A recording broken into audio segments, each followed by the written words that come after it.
Udumo kuNkulunkulu kweliphezulu nokuthula emhlabeni kubantu abathokozelwa nguye. Ubaba uNsibando okubingelelayo Dlalifa izulu. Ngithi uJesu Kristu inkosi. Siyambonga ke, siyamdumisa uNkulunkulu kakhulu ngothando lwakhe akasithande ngalo. Ngiyambonga kakhulu uNkulunkulu. Umonakala ubanga mubi kakhulu kwivideo yayizolo, umahluko ukuthi nje umkhuleka ubanga usangena ngenxa yocingo lingenile, kodwa kubanga lento ebengicabanga bengicabanga mhlambe luringile nalo lwangena ku YouTube kuzomangaleka nje. Nokho ke asidluleke kulezo. uNkulunkulu wethu simnikeza udumo lungolwakhe lumfanele izikhathi zingakafiki namanje kuze kube phakade. Nginethemba ukuthi bonke abantu abazimisela ukuze emngcwabeni kaMfundisi kusasa batholile ama directions eGPS. Ngiyakholwa kakhulu ukuthi bazokwazi.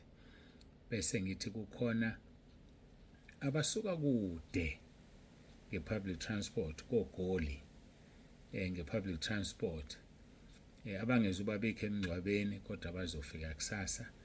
Ngiyakholwa ukuthi sizokhumbula sishiye igate singalivalanga endlini yenkonzo, senzele ukuthi mabefika behla kwi-transport yabo bangene bahlale basilinde, bangene bahlale basilinde.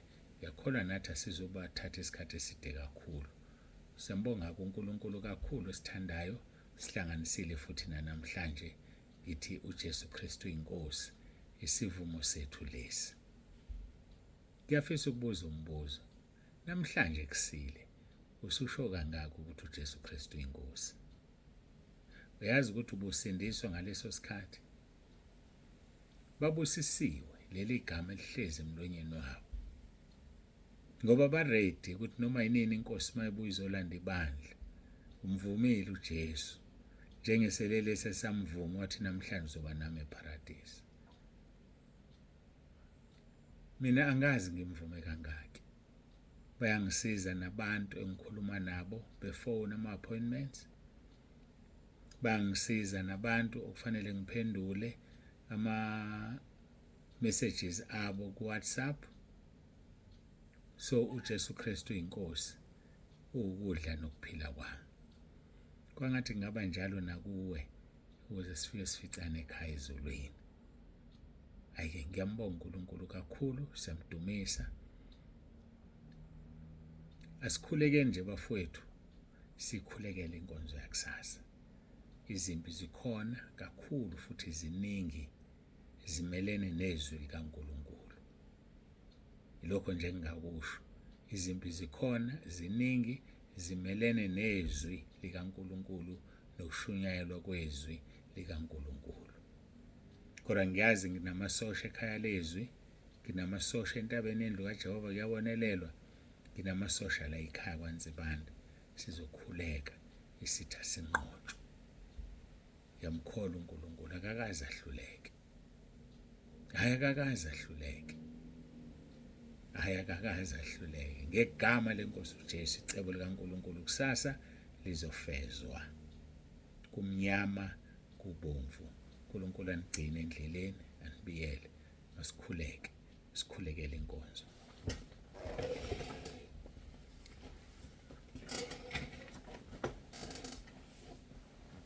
Babongcwele babolungileyo uNkulunkulu wethu nomusa, siyabonga kakhulu uthando olungaka.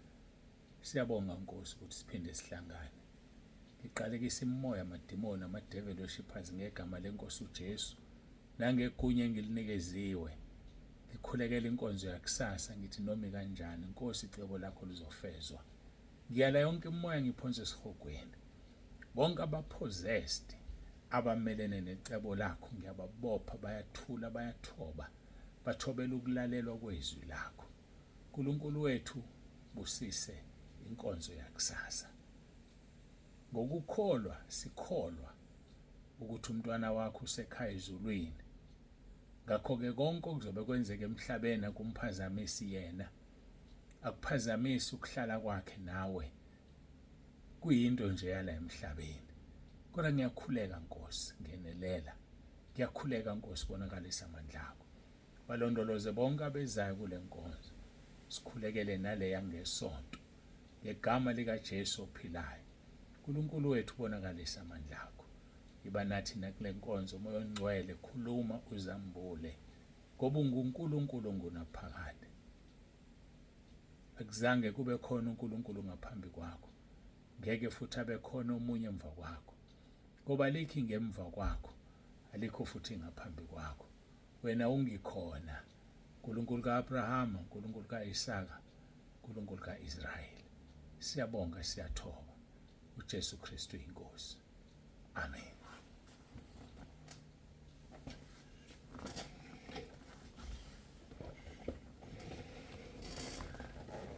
Siyambonga ke, siyamdumisa uNkulunkulu wethu nangaso lesi sikhathi. Bangcwele, ngiyacela siye ezwini lenkosi. Philippians chapter 2 verse 9 kuya ku-11. Ngalokho ke uNkulunkulu wamphakamisa kakhulu, wamnika igama eliphezulu kwamagama onke, ukuze kuthi ngegama likaJesu amadolo onke aguqe, awabasezulwini nawabasemhlabeni nawabangaphansi komhlaba. Verse 11. Nezilimi zonke zivume ngokuthi uJesu KRISTU inkosi, kube inkazimulo kuNkulunkulu uyise. Siyambonga uNkulunkulu kakhulu ngaleli gama. Izenzo 4 verse 12 ezithi ayikho insindiso ngomunye, alikho futhi elinye igama elinikeziwe ebantwini phansi kwezulu esisindiswa ngalo. Yilo leli likaJesu KRISTU inkosi. Hayi asinalo elinye bazalwane esisindiswa ngalo. Yilo leli. Besikhuluma ke kakhulu ngenkonzo yokuthethelela kulezi insuku, kuleli viki. Sibheke kakhulu inkonzo yokuthethelela. Esilanda lapha ku1 Peter chapter 3.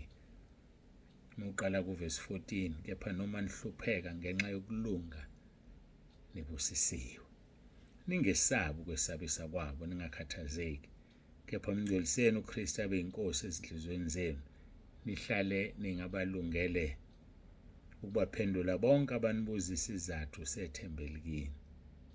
Bonke abanibuza isizathu sethembele kini. Bafowethu, asinalo elinye ithemba, uJesu KRISTU inkosi, ithemba lethu. Mabekubuza isizathu sethembele kuwe, hayi uhlala ulungile ukuthi ubaphendule. Verse 16. Kodwa ke kube ngobumnene nokwesaba, nibe nonembezo omuhle, ukuze kuthi kulokho abanihleba ngakho bajabhiswe labo abathuka ukuhamba kwenu okuhle kuKristu Jesu. So izwi liyazi ukuthi sizothukwa, siyalungiswa, sizothukwa bazalwane. uJesu bathu noSathane bathi ukhipha idimoni ngedimoni, pho thina sosinda kanjani? Hayi sizothukwa, sizothukwa bazalwane. Sikhuluma ke kakhulu ngokuthethelela. Besikade silapha kwabaseKolose, lapho besigxile khona. Kolose chapter 3 verse 12 no13 uthi ngakho ke njengabakhethiweyo bakaNkulunkulu abangcwele nabathandekayo, yembathana ububele benhliziyo, nesisa, nokuzithoba, nobumnene, nokubheka kade. Athi verse 13, nibekezelelane, nithethelelane. Uma umuntu enensolo komunye, njengoba nenkosi yanithethelela, yenzani njalo nani. Bazalwana, sibekezelelane, sithethelelane uma umunye enensolo. Athi verse 14, kodwa ngaphezu kwakho konke lokho yembathana uthando luyisibopho sokuphelela. Isibopho, ngikhumbula siyotheza, masitheza saseluka izibopho ngotshani umsingizane, sibopho siluka izibopho bese sibopha umnyaba weinkuni. Isibopho kuthiwa ke nembathe uthando luyisibopho sokuphelela. Ukuthi konke lokhu mosukwembethe, ububele benhliziyo, isisa, ukuzithoba, ubumnene, nokubheka kade, ukubekezela, nokuthethelela, bese ufaka uthando ngaphezulu, luyisibopho. Yabona umuntu ogodolayo mase egqoke wagqoka bese egqoka ijazi elibopha yonke lento ayigqokile. Noma umuntu ovuka ekseni egqoke inight noma efaka amapijama wesilisa bese gaxa gown, abophe konke lokhu kufihleke ngothando. so kuthiwa nathi phezu kwakho konke asembatha uthando oluyisibopho sokuphelela. Athi umpostoli Paul, noma ungakhuluma ngezilimi zabantu nezengilosi kodwa uma ungenalo uthando ufana nethusi elikhencezayo. Awu uNkulunkulu wethu uthando. Ake siqhube indaba yethu yokuthethelela. Izosiza uma ubheka uLuka 17 verse 4. Noma siqale kuverse 1 Luka 17. Wayesethi kubafundi bakhe, kungeze kwenzeka ukuba kungaveli ikhubekiso. Kodwa maye kulowo ezivela ngaye, kungcono kuye ukuba itshe lokusila ligaxwe entanyeni yakhe alahlwe elwandle kunokuba khubekisa bemunye kulabo abancinyane. So bazalwane, ikhubekiso sizoba nazo, yilingo lezo, ukuhlukunyezwa lokho, ukugconwa lokho sizoba nakho. Uthi uJesu kungeze kwenzeka ukuba kungaveli ikhubekiso, kodwa maye kulo isikhubekiso esiza ngaye. Ezinye zizovela kubazalwane ebandleni, ezinye zizovela kubaholi bethu ebandleni, ezinye zizovela kumakhansela ethu emphakathini, ezinduneni zethu, ngisho enkosini yethu emphakathini, ezinye zizovela komakhelwane. So ikhubekiso into ezoba khona ngoba uSathane ufuna ukugudluza endleleni yakho yokukholwa, ufuna ufe ungasekho kuJesu. Ngakho-ke uthi uJesu ngcono lo muntu oletha isikhubekiso bagaxe itshe lokusila entanyeni aphonse kujuleni kolwandle, itshe lokusila, itshe lokugaya. Abese verse 3, xwayani nina uma umfowenu ona mkhuze, uma ephenduka mthethelele. Ungathuli uma umuntu ekona, mkhuze. Kodwa ukhumbula abaseKolose 3 verse 13 lithi ndibekezelelane nithethelelane uma omunye nensolo. So kusho ukuthi uma usolo ungenalo iqiniso, musukhuluma, thula, mthethelele. But uma uneqiniso lokuthi ukwenzile mkhuze. Lithi uma ephenduka bese uyamthethelela. Noma ekonela kasikhombisa ngosuku abuyele kuwe kasikhombisa ethi ngiyaphenduka, womthethelela. Ngisho ekonela kasikhombisa ukwazi ukusho kumuntu ukuthi ekade uhlupha wena uthemba ukuxolisa. Yazi wena ubona ngokuthemba ukuxolisa usumsabisa ngezwe elithi owone sazi akukho ukuthethelelwa. Owone sazi kuNkulunkulu yena onelungelo lokungathetheleli noma athethelele. Thina sinalo ilungelo lokungathetheleli ngoba sifuna ukuthethelelwa ubaba osezulwini. Uyena onelungelo lokuthethelela umuntu noma engamthetheleli. Thina sinalo lokungathetheleli. Noma ngabe umuntu sekwenzeni, ngisho ebulale ubaba wekhaya, noma ebulale inkosikazi yakho, noma ebulale ingane yakho, womthethelela ukuze nawe uthethelelwe. Bazalwane, yancipha umnyango wezulu, yawubona kodwa? Bangako ngabathethelele, bangako abatshela ukuthi uyabathethelela kodwa ngeke ukhohlwe ngoba ungathetheleli lokho, ukubamba igqubu lokho. Bangaki?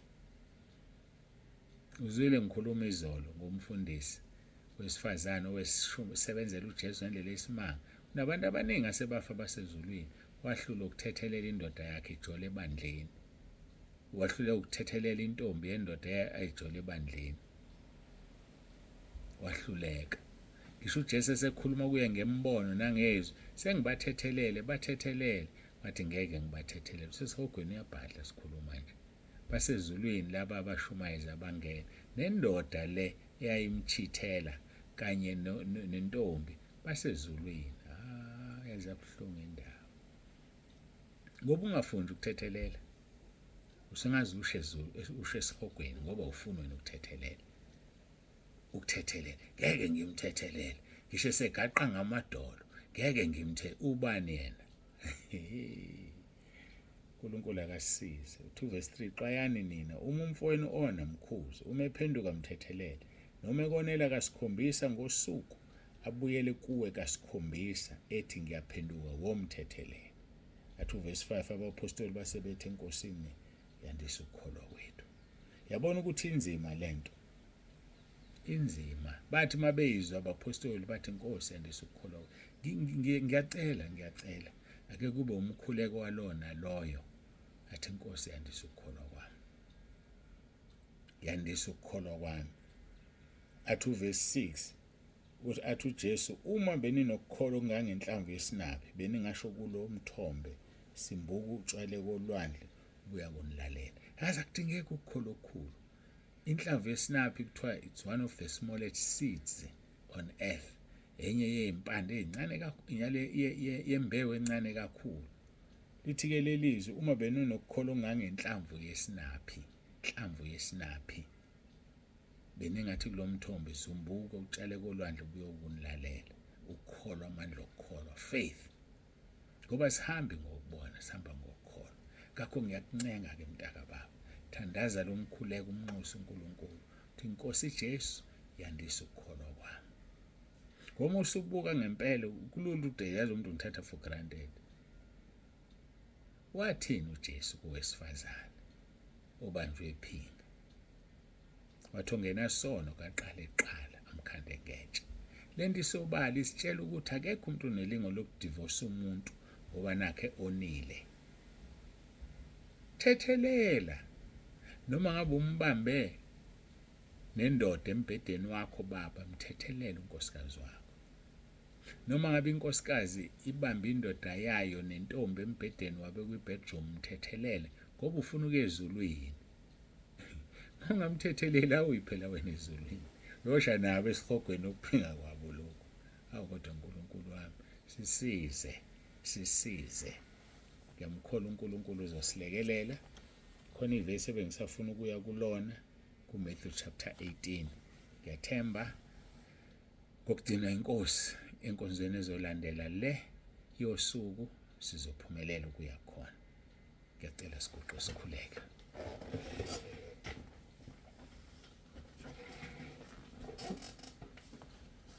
Baba, egameni lomfelo wethu uJesu, uNkulunkulu wethu nomusa, siyabonga. Izwi lakho liyaphila, linamandla, philisa ngalo bonke abadinga ukuphila. uJesu KRISTU Inkosi. Amen. Siyambonga-ke uNkulunkulu wethu kakhulu, bangcwele, siyamdumisa. Nibe nentambama enhle. Baba uNsibanda ovalelisayo uthi uJesu KRISTU Inkosi.